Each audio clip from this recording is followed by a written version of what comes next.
Hey everybody, it's Old Fart, your old buddy. How you doing? Even though only about 25% of my viewers are women, this video is for them because there's been some encouraging news for women.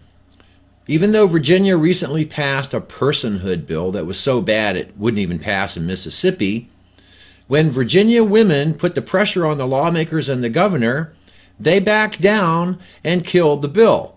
For now. They put it off until next year after the elections.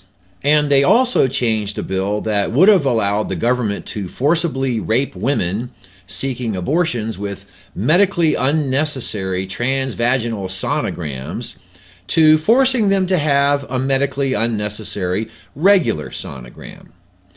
And since it's medically unnecessary, their insurance probably won't cover it.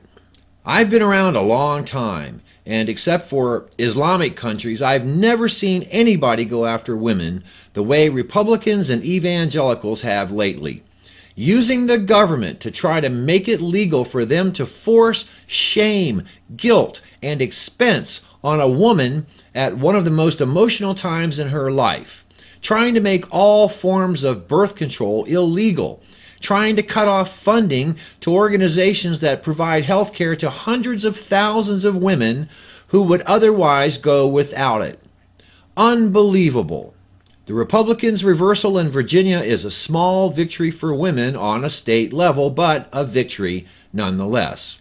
This power grab was proof that conservatives and evangelicals see women as property, like some women still are in parts of the world right now, and like all women were in the world not that long ago. Remember, ladies, it's only been 400 years since the Salem witch trials. But this fight is going on at the national level too, including the candidates in the Republican presidential race. Rick Santorum wants to prevent women from getting contraceptives, an opinion that comes straight from the Vatican. He doesn't think women should work either. He views women as property because that's what the Bible says they are. He wants to pass laws that will make them property of the state. And by the state, he means the Catholic Church. Remember, this guy is running for President of the United States, and he's in the lead. Republicans and their scooter-riding, misspelled sign-carrying, powdered wig-wearing teabaggers have done absolutely nothing to create one single job since they took over Congress. Nothing. They've been too busy shaming women and demonizing women's health care. Remember when they threatened to shut down the government over defunding Planned Parenthood? Republicans and conservatives are carefully orchestrating a monstrous assault on women's natural dignity.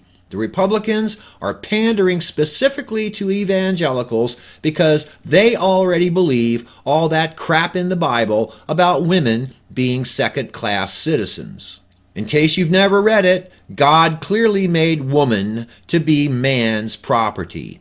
Women must submit to their husbands in all ways as if they were gods themselves. They are to keep their mouths shut and have no authority over men. Under certain situations, they can be stoned to death, just like Sharia law. Starting to see why evangelicals eat up everything Rick Santorum says? It legitimizes their desire to put women back in the Dark Ages and leave them there. It legitimizes their desire to make women property again, just like the Taliban, but without the burqa. Yet, I can't imagine any woman who would choose to be property, although I do have a couple of Christian friends whose husbands treat them that way, and they seem to be okay with it.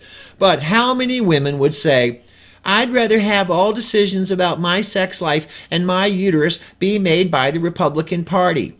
I don't know what's best for me. I need a man to tell me. None? Yet millions of women vote Republican in every big election. Well, if you're a woman, you better get something straight before the next one. The lunatic fringe of the Republican Party is waging a war on you, a calculated, despicable, heartless war on you. To them, you are nothing more than disposable property and a political tool to promote their fascist agenda. Any party that says they stand for smaller government while passing laws allowing the government to legally rape you against your will is your enemy. Any party that says corporations have legal rights of people while taking away your rights is an enemy to democracy. I love women. I'm with you and I support you 100%. No one has the right to tell you what to do with your own body. But you women have to stop these ruthless barbarians who literally want to enslave you to their morality, whether you like it or not. Contact every woman you know. Make sure they know what's going on. Make sure they know that a war is being waged on them. Make sure they know that they're being assaulted on a daily basis by fanatical lunatics who should be in mental institutions and prisons, not in government. Make sure they remember how Virginia Republicans tried to legalize government rape. Make sure they remember why they backed down. They backed down because women refused to be property of the state, and they fought back. Do anything and everything you can to make sure every woman you know votes against every single Republican and Tea Party candidate in November and in all subsequent elections, because they're going to cheat and use every dirty trick possible to win. This war on women is far from over, and what just happened in Virginia was just one battle in that war. But women won it. And if you women pull together, you can defeat this American Taliban before it's too late. They don't care about you or the will of the people or people at all. So don't think for a minute they're done with this. They're not. More women usually vote than men do. So if you don't fight for your civil rights at the voting booth and throw these bastards out of power, you may not have them much longer. Peace and love and women's rights, that's where it's at. Peace and love is where it's at. Peace and love is where it's at. Peace and love is where it's at. Peace and love is where it's at.